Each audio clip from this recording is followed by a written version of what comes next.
Kita menuju kabar pertama, Tribuners dari Provinsi Jambi. Belasan anggota geng motor yang sering bertindak sadis di kota Jambi berhasil ditangkap Satreskrim Polresta Jambi dan Direskrimum Polda Jambi. Tidak hanya itu, petugas juga turut mengamankan dua pelaku yang merupakan penadah barang-barang hasil rampasan pelaku. Mirisnya, para pelaku masih usia pelajar, sekolah menengah pertama, yakni rata-rata usia 15 hingga 16 tahun. Informasi lengkapnya akan disampaikan rekan Aryo Tondang, jurnalis dari Tribun Jambi yang kini sudah bergabung bersama kami di sana. Halo rekan Aryo. Halo Dea, selamat sore. Selamat sore. Aryo, bisa Anda informasikan dari informasi yang sudah Anda dapatkan ini, apa sebenarnya motif para pelaku geng motor ini? Oke, terima kasih Dea. Kami informasikan kembali Dea, memang dalam 2 pekan terakhir Kota Jambi memang kerap diserang atau adanya peristiwa-peristiwa penyerangan yang diduga dilakukan oleh kelompok geng motor. Berdasarkan hal tersebut Dea, tim gabungan dari Polresta Jambi dan Reskrimum Polda Jambi akhirnya melakukan patroli besar hingga akhirnya berhasil mengamankan sebanyak 14 orang yang tergabung dalam anggota geng motor.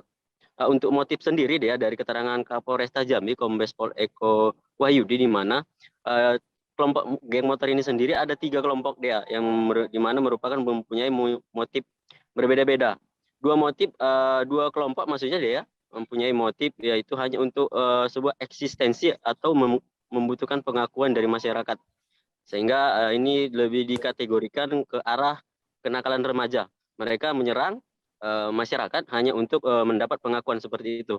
Kemudian satu kelompok lainnya dia, yaitu yang disebut kelompok Bougainville, ini lebih mengarah pada tindakan kriminal dia, di mana para pelaku ini menyerang korban dan merampas barang-barang milik korban untuk kemudian dijual dan hasilnya dipakai untuk kebutuhan sehari-hari dan bersenang-senang, begitu Dea. Lalu bagaimana dengan keterangan polisi terkait proses hukum kepada pelaku yang masih di bawah umur? Baik, ini perlu juga kami sampaikan dia, di mana keterangan dari Kapolres, di mana para pelaku ini sebenarnya sudah berulang kali, bahkan ada beberapa pelaku yang sudah 3 kali diamankan, namun kembali membuat hal serupa. Mereka sudah dilakukan pembinaan, bahkan dibuat pernyataan di Mapolres yang didampingi oleh pihak keluarga orang tua, namun mereka justru kembali beraksi dengan tindakan yang lebih sadis begitu. Sehingga memang pihak kepolisian secara resmi mengeluarkan surat perintah penahanan dan proses hukum untuk ke-14 pelaku ini tetap berjalan begitu, meski hanya pelakunya rata-rata di bawah umur begitu, Dea. Lalu apakah masih ada kemungkinan pelaku lain? Untuk sementara hasil press release dari Kapolres kemarin, dia bersama dengan Direskrimum Polda Jambi, Kombes Pol Kaswandi Irwan, mereka mengungkapkan ada sekira 7 orang yang masuk dalam daftar pencarian orang, ya ini termasuk di kelompok Bougainville, yang mereka adalah beraksi untuk merampas barang milik korban atau lebih tepat dikatakan sebagai begal. Ini masih ada 7 orang yang dalam proses pencarian dan pengejaran oleh pihak kepolisian, begitu Dea.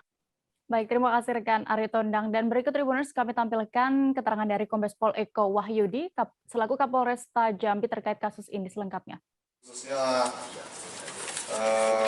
pelaku pencurian kekerasan ini yang dilakukan oleh anak-anak di bawah umur berkat bantuan dan kerjasama baik dari Direktorat Kriminal Umum maupun Direktorat Samapta Polda Jambi. Untuk secara teknis, baik masalah penyelidikan maupun penyidikan nanti akan disampaikan oleh Pak Kasat Reskrim maupun Pak. Sudah kita amankan pelaku 14 orang dari 5 tempat kejadian perkara. Status mereka pelajar atau?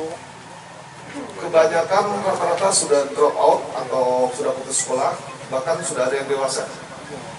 Hanya 2 orang yang umurnya sudah dikategorikan sebagai